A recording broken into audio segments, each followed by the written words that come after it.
Hello and welcome back to the another video. So আজকের ভিডিওতে কথা বলতে চাই বিপিএল 2025-এ কামব্যাক করা টিম চিটাগং কিংস। প্রায় অনেক অনেক বছর পরে তারা বিপিএল এ কামব্যাক করছে এবং একটা ভালো রকম কিন্তু দল গঠন করেছে তারা এবারের বিপিএল এর জন্য।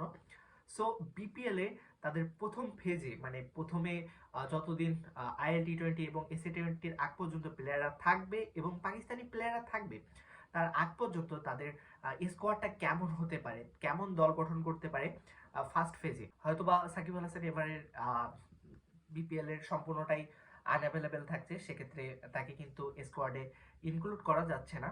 তো লেটস স্টার্ট।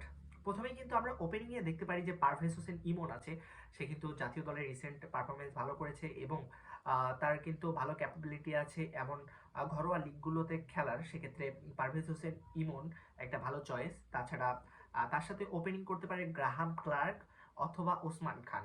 এখন আমি এখানে ওসমান খানকে প্রায়োরিটি বেশি রাখছি, কারণ সে হচ্ছে এর আগেও বিপিএল খেলেছে এবং বিপিএল এর তার একটা সেঞ্চুরি আছে।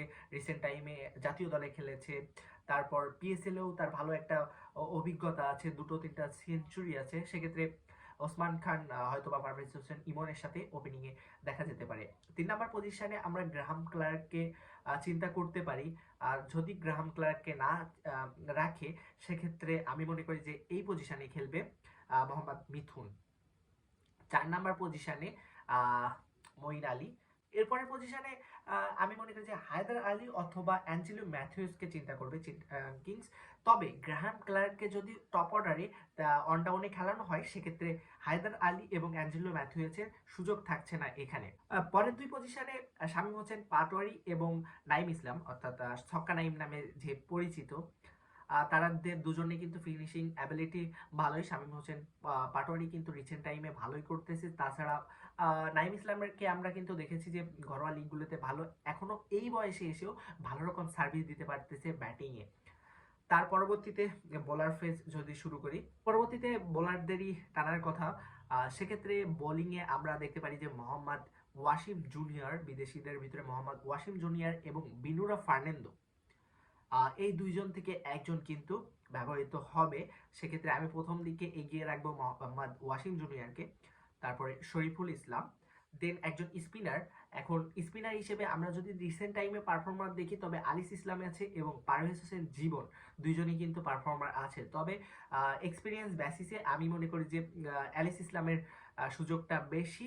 আর যেহেতু তবে আর মিরপুরের মতো উইকেট থাকলে, একটু স্পিন সহায়ক উইকেট থাকলে, সেক্ষেত্রে পারভেজ হোসেন জীবন এবং আম, এদিকে অ্যালিস ইসলাম দুইজনে খেলতে পারে। পারভেজ হোসেন জীবন কিন্তু ব্যাটিংয়েও হেল্প করতে পারে।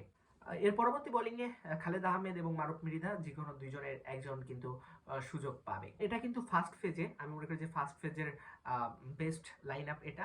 আর একেবারে আমি খুব স্পেসিফিক ভাবে কোনো সেকেন্ড অপশন না রেখে একটা স্কোয়াড দেখে করেছি।